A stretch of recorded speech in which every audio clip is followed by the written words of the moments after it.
Malayalam Bigg Boss season 7 live updation നോക്കാം. ലൈവിൽ ഇപ്പോൾ ക്യാപ്റ്റൻസി ടാസ്ക് കഴിഞ്ഞിരിക്കുകയാണ്. അങ്ങനെ അടുത്ത ആഴ്ചത്തെ ക്യാപ്റ്റനായി ഒനീൽ തിരഞ്ഞെടുക്കപ്പെട്ടിരിക്കുകയാണ്.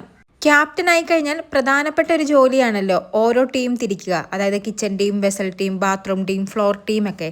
അതിനെക്കുറിച്ചൊക്കെയുള്ള ചർച്ചയിലാണ് ഒനീലും ഒനീലിൻ്റെ സുഹൃത്തായ അഭിലാഷും. ഇവർ രണ്ടുപേരുടെയും ചർച്ചയിൽ നമ്മുടെ സാബുമാനുമുണ്ട്. പക്ഷേ അതിനെ ഒന്നും കൂട്ടേണ്ട ആവശ്യമില്ല. അതൊരു സാധുവാണ്. ഇവിടെ പറയുന്നത് അവിടെ പോയി പറയുക, അവിടെ പറയുന്നത് ഇവിടെ വന്ന് പറയുക, ആ സ്വഭാവമൊന്നുമില്ല. ഇവർ ചർച്ച ചെയ്യുന്നു, അതിനിടയിൽ നമ്മുടെ സാബുമാനുണ്ട്. എന്തായാലും ഒനീലും അഭിലാഷും പ്ലാൻ ചെയ്തിരിക്കുന്നത് ജിസേലിനിട്ട് പണി കൊടുക്കാൻ വേണ്ടിയാണ്. രണ്ടുപേർക്കും വലിയ ഇഷ്ടമൊന്നുമല്ല ജിസേലിനെ. അതായത് ഒനീലിനും അഭിലാഷിനും വലിയ ഇഷ്ടമൊന്നുമല്ല. അഭിലാഷിന് ആദ്യം മുതലേ ജിസേലിനോടൊരു ഇഷ്ടക്കുറവുണ്ട്. കാരണം ഇത്രയും കഴിവുണ്ടായിട്ടും പലതവണയും പല കാര്യത്തിനും ഇവിടെയുള്ള പലരും അഭിലാഷിൻ്റെ പേര് പറയാതെ ജിസേലിൻ്റെ പേര് പറയുന്നത് അഭിലാഷിന് നല്ല രീതിയിലുള്ള ദേഷ്യമുണ്ടാകുന്നതിന് കാരണമാണ്. അഭിലാഷ് പറയുന്നത് ഇന്നലെയും അവൾ അടങ്ങുന്നുണ്ടായിരുന്നില്ല. റിയാസ് ഉള്ളതിൻ്റെ അഹങ്കാരമായിരുന്നു. റിയാസിന് അവളെ കുറച്ച് ഇഷ്ടമായിരുന്നു. അതുകൊണ്ട് അവൻ ഫേവറിസം കാണിച്ചു ഇന്നലെ. എന്നിട്ട് സ്റ്റാർ കിട്ടുന്ന സമയത്ത് ജിസേല അടങ്ങുന്നുണ്ടായിരുന്നില്ല. ലാസ്റ്റ് ഞാൻ ദേഷ്യപ്പെട്ട് ഇടിക്കടി അവിടെ എന്ന് പറഞ്ഞപ്പോഴാണ് അവൾ അവിടെ ഇരുന്നത്. ഞാൻ ഇന്നലെ അവളെ എടി എന്നൊക്കെ വിളിച്ചെന്ന് വലിയ ധൈര്യത്തിൽ വലിയ ക്രെഡിറ്റ് ആയിട്ടാണ് നമ്മുടെ അഭിലാഷ് പറയുന്നത്. ഒരാളോട് ദേഷ്യം തോന്നുന്നതൊക്കെ സ്വാഭാവികം. പക്ഷേ ആ വ്യക്തിനെ എടി പോടി എന്ന് വിളിച്ചതിന് ശേഷം അത് വലിയ അഭിമാനത്തോടെ പറയുന്നത് നല്ല കാര്യമായിട്ടൊന്നും എനിക്ക് തോന്നുന്നില്ല. എന്തായാലും അഭിലാഷ് ഇന്നലത്തെ കാര്യം പറയുമ്പോൾ ഒനീൽ ഇന്നത്തെ കാര്യം നമ്മുടെ അഭിലാഷിനോട് പറയുകയാണ്. ഞാനും ഇന്ന് വഴക്കുണ്ടായപ്പോൾ അവളെ എടി പോടി എന്നൊക്കെ വിളിച്ചല്ലോ. ഉച്ചയ്ക്ക് അവൾ ജിഷിനെ സപ്പോർട്ട് ചെയ്ത് എൻ്റെ അടുത്തേക്ക് വന്നേക്കുന്നു. ഞാനും പറഞ്ഞു എടി പോടി എന്നൊക്കെ. എന്നിട്ട് ഒനീൽ പറയുന്നത് ജിസേലിനെ കിച്ചൺ ടീമിൽ ഇടാൻ പാടില്ല. കാരണം കിച്ചൺ ടീമിലിട്ടാൽ അവൾക്ക് ഇഷ്ടമുള്ളതെല്ലാം കുക്ക് ചെയ്ത് കഴിക്കും. ഇന്നും വെജിറ്റേറിയൻ്റെ പേരിൽ കുറച്ച് പ്രശ്നമുണ്ടാക്കിയതല്ലേ എന്ന്. അപ്പോൾ നമ്മുടെ അഭിലാഷ് പറയുന്നത് ജിസേലിനെ നമുക്ക് വെസൽ ടീമിലിടാം.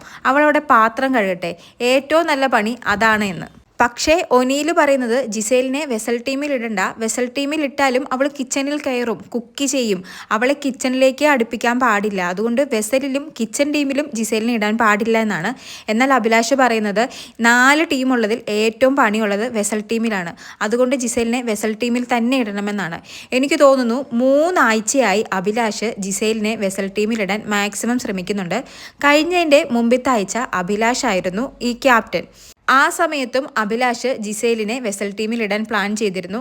പക്ഷേ അന്ന് ജിസേലിൻ്റെ കൈ മുറിഞ്ഞ് സ്റ്റിച്ച് ഇട്ടേക്കുന്നത് കൊണ്ട് തന്നെ നനയാൻ പാടില്ലാത്തത് കൊണ്ട് അഭിലാഷിന് ഇടാൻ സാധിച്ചില്ല. പിന്നീട് ജിഷിൻ ക്യാപ്റ്റനായി വന്ന ആഴ്ചയും അഭിലാഷ് ജിഷിനോട് പറഞ്ഞു ജിസേലിനെ വെസൽ ടീമിൽ ഇടണം, അവൾ കഴിഞ്ഞ തവണയും വെസൽ ടീമിൽ കയറിയില്ലെന്ന്. പക്ഷേ അന്നും ജിസേൽ ജിഷിനോട് പറഞ്ഞു എൻ്റെ കൈ നനയ്ക്കാൻ പാടില്ലെന്നാണ് ഡോക്ടർ പറഞ്ഞേക്കുന്നത്, സ്റ്റിച്ചസ് ഉണങ്ങിയിട്ടില്ലെന്ന്. അതുകൊണ്ട് ഒരു അനുകമ്പ തോന്നി അഭിലാഷ് പറയുന്നത് കേൾക്കാതെ ജിഷിൻ നമ്മുടെ ജിസേലിനെ ഫ്ലോർ ടീമിൽ ഇട്ടു. ഇപ്പോൾ എന്തായാലും സ്വന്തം സുഹൃത്താണല്ലോ, ഒനീലാണല്ലോ നെക്സ്റ്റ് വീക്കിലെ ക്യാപ്റ്റൻ. അപ്പം അഭിലാഷിൻ്റെ ആഗ്രഹം സാധിച്ചെടുക്കാൻ വേണ്ടി അഭിലാഷ് മാക്സിമം ഒനീലിനോട് പറയുന്നുണ്ട് ജിസേലിനെ വെസൽ ടീമിൽ ഇടണമെന്ന്.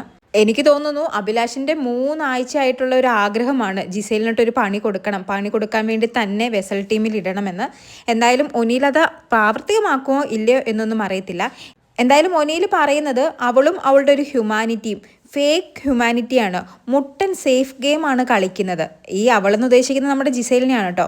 എന്നിട്ട് അവളുടെ കൂടെ തുള്ളാൻ അവനെന്ന് ഉദ്ദേശിച്ചത് ആര്യനെയാണ് കേട്ടോ.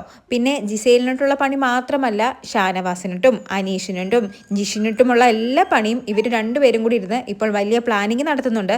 എങ്ങനെയാകുമെന്ന് നമുക്ക് തിങ്കളാഴ്ച കണ്ടറിയാം. കൂടുതൽ ലൈവ് അപ്ഡേറ്റുകളുമായി വീണ്ടും വരാം.